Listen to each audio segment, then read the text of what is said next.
Halo, halo, apa kabar? Semoga selalu dalam keadaan sehat walafiat, tetap semangat. Kembali berjumpa dengan kami eh, dalam channel Rocky Gerung Official bersama saya Heru Gunawan dan Bung Rocky. Bung Rocky ini kelihatannya soal hak angket ini makin mengerucut ya karena kemarin kan Surya Paloh, Ketua Umum Partai Nasdem bersama dengan Habib Saleh Segaf Al Jufri ini Ketua Majelis Syuro PKS dan kemudian juga Caimin dan Anies bertemu dan memastikan mereka akan mendukung hak angket dan sekarang tinggal menunggu kepastian dari PDIP untuk memimpinnya begitu. Kalau kepuasan PDIP itu udah turun dari langit tuh Sudah, fatwanya tuh. sudah ya. Dan itu yang menyebabkan Pak Jokowi akhirnya bereaksi ya nggak apa-apa tuh. Dan kelihatan Pak Jokowi sangat-sangat tenang. Sangat tenang itu artinya sangat cemas itu. Itu soal. Kan selalu kita mesti lihat reverse psychology, psikologi terbalik dari politik kan.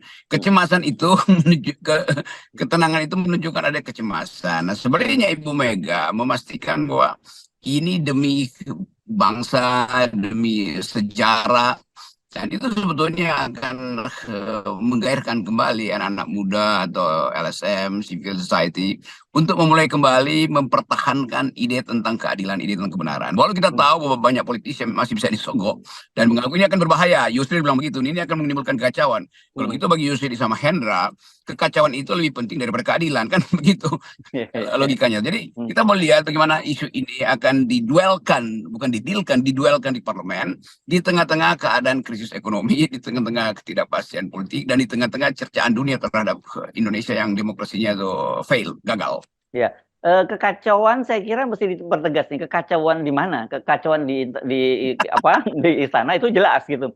Tapi kalau dari sisi apa sisi publik, saya kira justru malah kan seperti kita bahas bisa lebih dilokalisir di istana daripada di DPR daripada kacau di jalanan begitu, Bung Roky. Itu yang dibayangkan oleh Yusri dan teman kita, bahwa Hmm. dia menganggap ini akan menimbulkan kekacauan, dan kita bingung bagaimana, kan ini semua prosesnya di DPR, masa lagi kacau di DPR. Hmm. Berarti DPR itu memang biang kekacauan gitu, biang anarki misalnya kan. Jadi kelihatannya ada upaya untuk cari argumen, tapi argumennya terbata-bata, dan Hmm. argumen yang terbata-bata itu argumen tentang orang yang takut bahwa kebenaran sudah di depan mata. Itu Hmm. dasarnya tuh. Kita Hmm. tentu menganggap bahwa ya memang akan ada deal di DPR, tetapi fasilitas berpikir kita mengarahkan kita untuk nuntut kebenaran, nuntut keadilan. Dan bagi Megawati ini soal sejarah dan masa depan PDIP, bukan sekedar pemilu 2024. Nah, kalau kita siapa lagi kemarin Ahmad Ali ngomong, wah, ya jangan kenapa baru sekarang, kan sebelumnya juga harusnya diangket. Bagaimana mungkin Nasdem sendiri baru mulai memastikan ada kecurangan setelah Anies mulai bicara, kan itu dasarnya kan. Hmm. Jadi Pak Ahmad Ali tentu adalah bagian dari mungkin adalah semacam proksi dari istana yang cemas terhadap kemungkinan kekacauan itu. Nah, bagi Ahmad Ali misalnya kekacauan itu kekacauan bisnis, pasti bukan kekacauan politik atau Hmm. impactnya ada pada bisnis. Tetapi sekali lagi kita bicara tentang grammar tata bahasa konstitusi, bahwa itu adalah hak, dan hak itu ada pada partai. Memang mau dia pakai kapan pun itu terserah dia tuh. Ganjar tentu juga bagian dari partai, kan protes Ahmad Ali harusnya partai bukan Ganjar yang ngomong. Ya jelas saja Ganjar yang mesti ngomong karena dia yang dinyatakan merasa dicurangi kan. Nah, yang kacau dari logika Ahmad Ali, dia bilang begini, ya kan Ganjar orang yang kalah, dia nggak boleh menuntut. Kalau begitu yang menuntut orang yang menang. Itu kan ngaco betul tuh cara berpikir itu. Kira-kira Ya. itu tuh kritik kita bagi ini. Ya, dan saya kira itu pasti memang ada persoalan nanti mendisiplinkan koalisi dan mendisiplinkan. Tapi saya kira mungkin koalisi nggak bisa didisiplinkan lagi. Mereka sekarang udah punya otonomi masing-masing. Mendisiplinkan masing-masing internal partai begitu ya. Ketika katakanlah PKS, Nasdem dan kemudian PKB memutuskan untuk hak angket dan kemudian juga PDIP memutuskan hak angket. Ini kan pasti akan ada upaya-upaya dari istana untuk membujuk sebagian untuk membelot begitu dengan begitu suara 50% plus satu nggak terwujud gitu. Ya sebetulnya yang paling bagus tuh Golkar. Golkar menolak karena bagi Golkar dia mau konsentrasi pada legislatif, itu lebih masuk akal tuh. Hmm. Jadi Golkar tahu itu adalah hak, tapi bagi dia udah kita Hmm. silahkan, tapi kami akan tolak karena kami konsentrasi pada legislasi. Itu pasti karena itu suara dari 02 kan.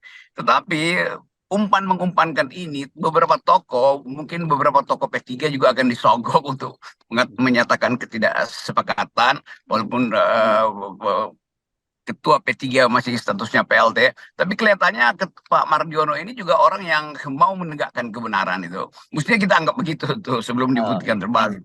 iya, Jadi iya. upaya untuk nyogok dari istana masih berlangsung, tapi itu nggak akan terjadi itu atau nggak efektif karena hitungan suara walaupun cuma selisih mungkin 4 5 suara 5 kursi di DPR, tetapi yang paling penting adalah backup public opinion ini. Dan itu yang justru mencemaskan istana tuh.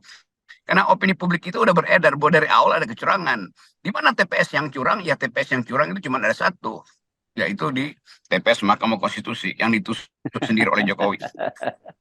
Oke, ini saya kira memang situasinya berbeda ya buat Pak Jokowi. Kalau kemarin-kemarin dia walaupun di demo besar-besaran seperti apapun dia merasa tenang.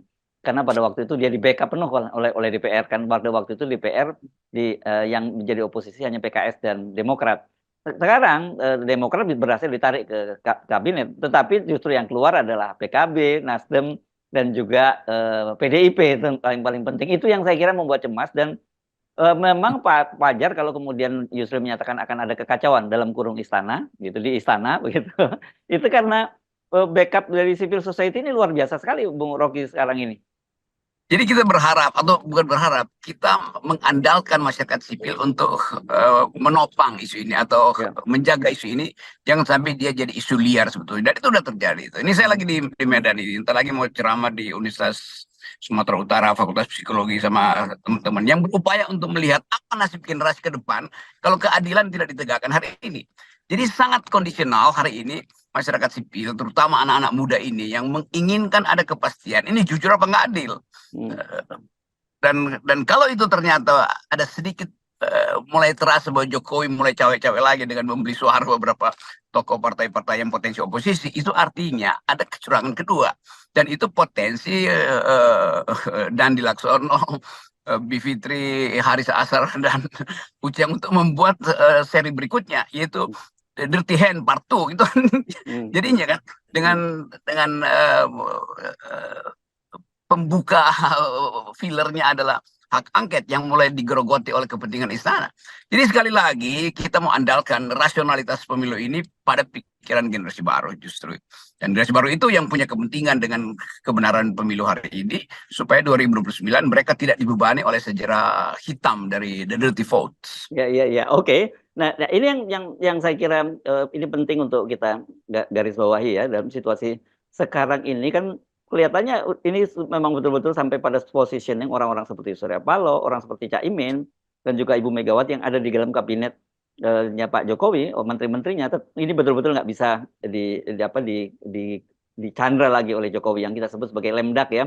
Karena kan tadi kita udah bisa menduga keras bahwa setelah Surya Paloh itu pasti Muhaimin nanti yang akan diajak makan malam oleh Pak Surya Paloh. Ya, mungkin Muhaimin akan tetap datang seperti Pak Surya Paloh, tapi dia sebelumnya sudah bilang dengan tegas dia mendukung hak angket, ya kan gitu.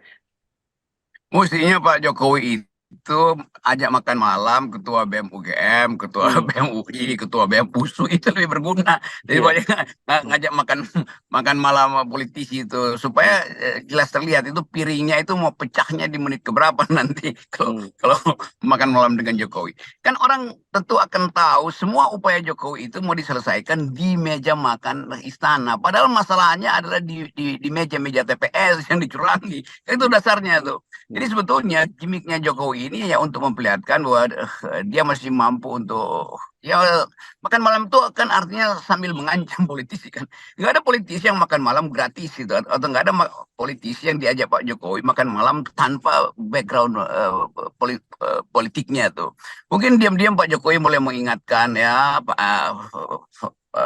Caimin, mari kita makan malam sambil ada bau durian tuh dari bawah meja Pak Jokowi. Lalu teringat tentang kardus durian, begitu begituan. Tetapi itu udah lampau sebetulnya tuh, karena dari awal kita ingin pastikan bahwa mereka yang masuk di dalam kompetisi politik itu tentu juga masuk dengan membawa apa namanya access package itu kantong sampah di belakangnya. Tapi kan semua udah diselesaikan di TPS justru. Nah sekarang tinggal diuji TPS TPS-nya itu bersih apa kotor.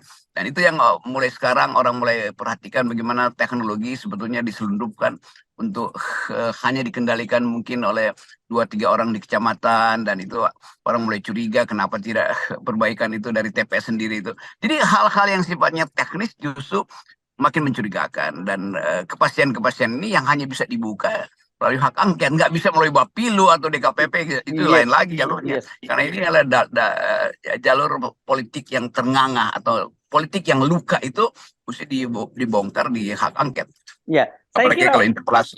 Ya, saya kira teman-teman di DPR itu pasti lebih paham. Kemudian publik pun juga paham bahwa kalau ada persoalan misalnya itu kemudian kita mengandalkan menumpukan seperti Golkar menyatakan bagaimana hak angket dilakukan orang penghitungan suara saja belum selesai. Justru karena penghitungan suara itu yang jadi persoalan harus dibawa ke hak angket. Dan kemudian nanti kan biasanya kalau kita nggak puas dengan hasil pemilu, ya silakan bawa ke satu, kalau ada persoalan KPU-nya bawa ke DKPP, kalau sengketanya dibawa ke MK. Tapi itu kan semua killing ground, itu semua ladang pembantaian untuk mereka yang mempersoalkan kecurangan kan.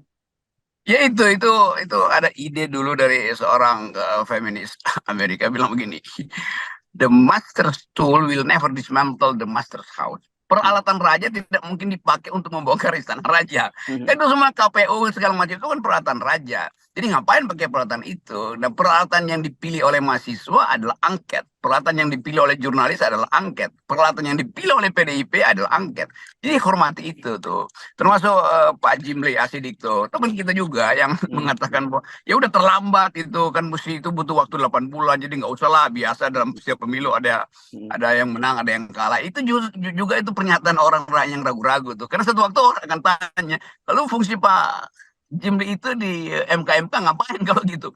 Kan sebetulnya orang mau kaitkan keadaan sebetulnya keadaan kecurangan hari ini dimulai di MK yang justru diperiksa oleh Jimli Asidik. Jadi pada masuk angin nih pakar-pakar tata negara. Jimli masuk angin, siapa tadi? Yusril masuk angin. Ya kalau Golkar tentu punya kalkulasi yang sifatnya pragmatis, tapi Jimli dan